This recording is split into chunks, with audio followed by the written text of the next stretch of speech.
Teman-teman yang dirahmati Allah Subhanahu wa taala, Pak Kadis dan Pak Budi, yang mau saya sampaikan di sini adalah apresiasi yang sangat luar biasa dari pemerintah dengan program jadwal kampanyenya dulu di 2019 ya, membuat program level 20.000 hektar. Ini kan sangat luar biasa sekali. 20.000 hektar itu kalau kita hitung ya, rata-rata kalau dikelola dengan baik kita bisa menghasilkan 6 ton saja satu hektar. Rata-rata sekarang sudah 6 ton.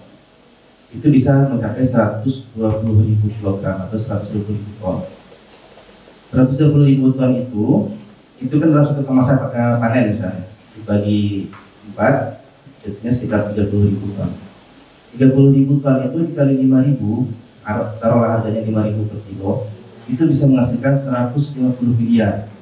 Artinya 150 miliar itu berputar di 50 kota ini. Tidak ada lagi yang namanya alumni politeknik yang nganggur. Nah, bayangkan, adik-adik harus melihat ke sana, ya, melihat ke sana. Pemutaran uang itu di negeri kita, di kampung kita ini.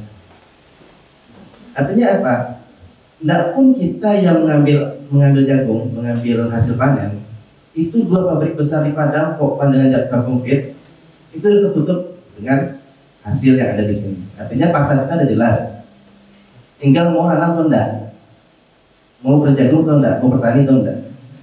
Ini dimana ada lahan kosong dibeli sama orang kaya, dibikin developer rumahan. Awalnya untuk jagung. Akhirnya apa? Akhirnya pangan kita ini ya bisa dikatakan tidak tidak baik lagi karena sudah dikelola dengan yang lainnya.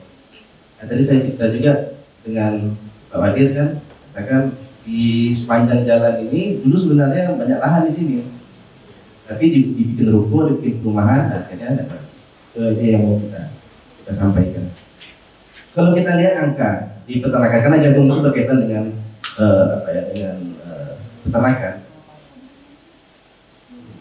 Total ayam yang ada di Sumbar itu kurang lebih sekitar 8 juta ekor. Ayam 8 juta ekor ini makannya dalam 1 bulan itu kurang lebih 3 kg. Itu bisa membutuhkan sekitar 12.000 ton jagung per bulan. 12.000 ton. 12.000 ton itu kita konversikan membutuhkan lahan kira-kira sekitar 8.000 hektar.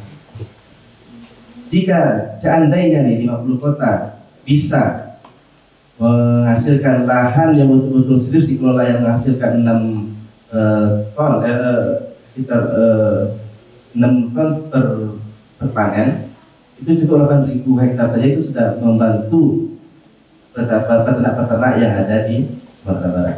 Dengan kalian apa? Artinya apa? Harga kos produksi kita bisa lebih hemat karena sumbernya itu ada di kampung kita, negeri kita. Tidak perlu lagi bawa jagung dari Makassar, tidak perlu lagi bawa jagung dari NTB. Nah, kita sendiri sudah punya jagung. Nah, itu yang mesti kita sampaikan. Karena jagung ini, Pak Kadis ya, kita tanya ke beberapa masyarakat, mereka banyak yang tabu tentang pengolahan jagung untuk unggas. Selama ini mereka berpikir jagung itu adalah jagung untuk makan jagung manis yang dijual di mana-mana. Nah, karena sebelum jagung kan mereka bersawah, tapi sawah kondisinya banyak yang kering sekarang. Nah, kenapa sebabnya? Saya tinggal di Sungai Kamuyang, tadi. Itu sumbernya air Payakumbuh dari sana, tapi sawah-sawahnya kering di sana. Nah, itu permasalahannya. Jadi banyak yang beralih ke jagung. Dan dikarenakan banyak pemula, maka banyak yang gagal. Di saat gagal itu banyak yang pesimis. Di saat pesimis itu tidak ada lagi mau menanam jagung. Makanya kita mencari solusi bagaimana orang ini mau menanam jagung. Tanamnya jagung pasti ada yang beli, saking permintaan kita tinggi. Itu ya teman-teman yang bisa disampaikan. Kemudian yang mau saya sampaikan di sini adalah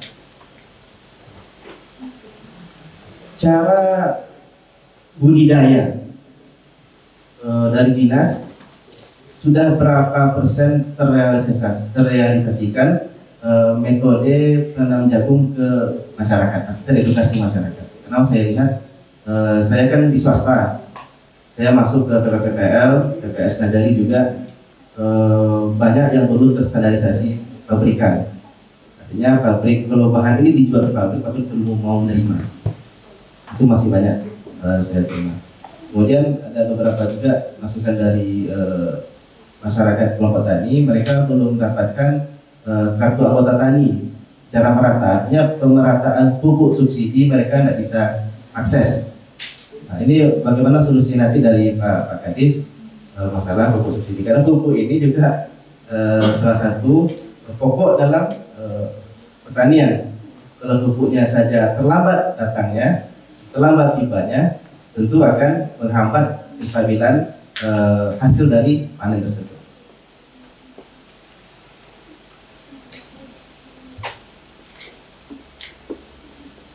Kemudian dengan hasil kalau misalnya nanti bisa tercapai 20.000 hektar, itu kurang lebih 6 tahun dalam perjanjian kita Pak Kadisnya, itu kan 20.000 hektar lahan yang bisa dihasilkan di 50 kota. Bagaimana cara teredukasinya masyarakat tentang mekanik modernisasi masyarakat yang memahaminya. Bagaimana cara mereka itu bisa memakai mesin dalam robot dalam pertanian. Karena yang kami alami dari perusahaan, kita punya alat panen yang kayak glodor itu. Kita coba panennya itu di daerah Pasaman Barat. Jadi kita mengedukasikan ke masyarakat tentang metode panen yang paling efektif. Panen yang paling efektif. Karena ini mengurangi kos. Kalau itu bisa direalisasikan, kosnya kurang, lebih hemat, dan besoknya mereka bisa langsung menanam. Karena dia pakai alat berat. Kita punya itu, impor dari Thailand untuk panen di Sumatera Barat lebih cepat. Kalau kita hitung secara manual, tebang batang itu 400.000 satu hektar ya, memakan waktu 4-5 hari. Ini patokan kita 1 hektar. Buka kulit dan lansir itu kurang lebih 1.300.000. Mempipilnya, bongkar muat menghabiskan 1.500.000. Artinya kos kita 3.300.000 dengan pekerjanya 4-5 orang, membutuhkan hari 4-5 hari sekali panen dalam hektar. Tapi kalau kita dimodernisasi, pakai alat berat, itu 1 hektar itu kita berpokok kira-kira sekitar 2.500.000 saja. Hari ini dipanen, besok pagi bisa langsung nanam lagi. Artinya apa? Dalam kita usahakan setahun itu panen 2-3 kali bisa. Percepatan di sana. Tapi hasilnya apa? Setelah kita coba mengedukasikannya ke masyarakat, mereka pada protes. Karena kenapa? Karena petaninya orang-orang tua semua. Petaninya sudah nyaman dengan zona lamanya. Dan tidak ada petani itu yang berkecimpung anak-anak muda. Karena anak muda itu sulitnya sekarang Kadisnya, Pak Budi. Baik dia itu petani maupun peternak, mereka lebih nyaman bekerja itu pakai dasi. Karena merasa kalau jadi karyawan swasta, kalau BUMN itu gajinya besar. Sebenarnya tugasnya salah. Malah kita menjadi peternak itu busuk, baunya kotoran ayam itu lebih berharga gajinya, untungannya daripada kita hanya menjadi seorang karyawan swasta. Nah, itu mestinya diedukasikan ke masyarakat. Bangga kita petani-petani muda. Mungkin nanti pemerintah bisa mensosialisasikan, mengedukasikan bagaimana cara anak-anak muda ini harus bangga petani. Kalau kita saja bisa menghasilkan 20.000 hektar lahan di 50 kota, tidak ada lagi anak muda itu nganggur. Tidak perlu lagi cari kerja di Jakarta, ke Bandung, ke Medan, ke Batam. Di kampung saja mereka berkarir, sudah ada jaminan rupiah yang datang ke rumah mereka masing-masing. Jadi permasalahan terberat juga nanti bagaimana cara Kadis mencoba ilmu mekanik ataupun modernisasi dalam pasca panen di Kabupaten 50 Kota, dan apa yang sudah disediakan alat untuk itu. Kalau kita mencoba panen manual, bayangkan 20.000 hektar dibagi 3 saja, berapa itu? Sekitar 6.000 hektar. dipanen, berapa butuh orang untuk memanennya, dan bagaimana cara flow dari pasca panen sampai ke hilirnya. Pasti akan ada kendala di sana. Contohnya apa? Jagung itu kalau misalnya kadar airnya tinggi, kalau lebih saja 8 jam ditumpuk berjamur. Kalau sudah berjamur tentu ayamnya makan jamur, bukan makan yang bergizi. Nah, itu bagaimana caranya? Dengan banyaknya hasil panen yang dihasilkan. Ujungnya adalah harga yang turun. Berharap petani bisa dapat harga tinggi, malah harga yang rendah. Kemudian itu yang mau saya tanyakan. Kemudian terakhir masalah pasca panen itu selain modernisasi pasca panen, itunya adalah adakah alat penyimpan jagung yang sudah disediakan oleh pemerintah? Kalau belum, mungkin ini bisa diperjuangkan untuk dipersiapkan di 50 kota. Agar apa? Agar ketika nanti panen kita tidak kewalahan untuk menyimpan jagung. Itu yang conveyor.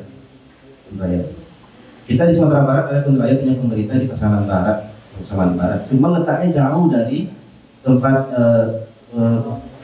pertanian jagung, perkebunan jagung, dan itu memakan kos juga dan tidak termaksimalkan dengan baik.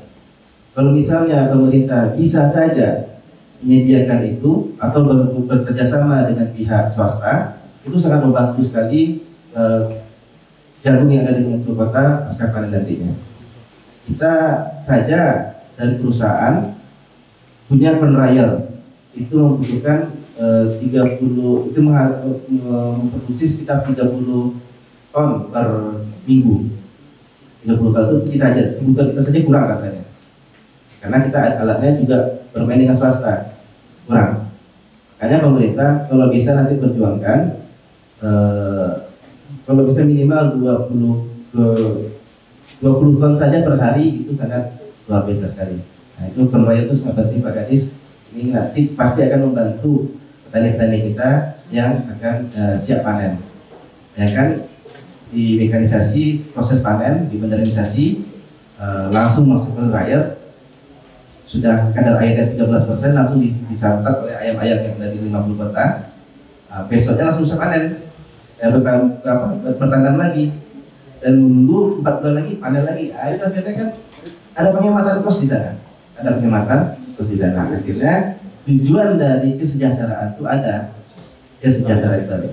Teman-teman jangan berpikir, ya saya boleh bertanya, sejahtera itu apa? Sejahtera bagi petani itu apa? Sejahtera bagi peternak itu apa? Apakah cukup dia upah sehari makan dan besok ada jaminan? Itu sejahtera. Nah, apa yang dikatakan sejahtera? Sejahtera itu adalah kalau dia punya sawah 1 hektar, jagung 1 hektar, panen pertama dia mampu menghasilkan 3 ton, panen kedua kalau dia ingin sejahtera dia menghasilkan 4 ton, panen ketiga 5 ton, panen keempat 6 ton. Itu nama sejahtera. Kalau sejahtera itu dia menghasilkan, mempunyai tahun pertama itu 1 hektar, tahun kedua dia punya 2 hektar, itu nama sejahtera. Karena akan ada inflasi di negaranya, di daerahnya, ada kebutuhan anaknya bertambah pula kebutuhan sekolahnya, bertambah pula kebutuhan hidupnya. Tapi kalau udah zaman siswanya 1 ton, ini 1 ton coba loh, sudah 20 tahun itu aja kerja terus, itu kesejahteraan namanya, malah makin miskin hidupnya. Itu yang dirasakan oleh petani kita. Makanya Pak Budi tadi itu bilang, petani-petani kita tuh kebanyakan menjadi buruh di sawah sendiri. Jadi teman-teman pikir seperti itu, harus sejahtera, maka pemerintah terbuka regulasi dengan swasta dengan pemerintah, bagaimana petani-petani ini bisa bersejahtera dan hasil dari hidupnya. Itu mungkin nanti kita lanjutkan dengan pola diskusi, karena saya sampaikan di sini bukan memberikan ilmu atau apa, tapi hanya pengalaman yang sedikit. Kita juga baru mulai Pak dalam bertani, dan kita alhamdulillah menikmati nikmatnya bertani, karena bertani dalam setiap tumbuhan yang kita tanam itu ada harapan hidup di sana. Makanya kita jangan sampai meninggalkan yang namanya pertanian. Karena negara Eropa mereka takut sekarang menghadapi resesi di tahun ini, karena mereka tidak punya sawah, mereka tidak punya ladang. Kita sebenarnya negara Indonesia ini bersyukur betapapun banyak resesi, besok kita masih bisa makan.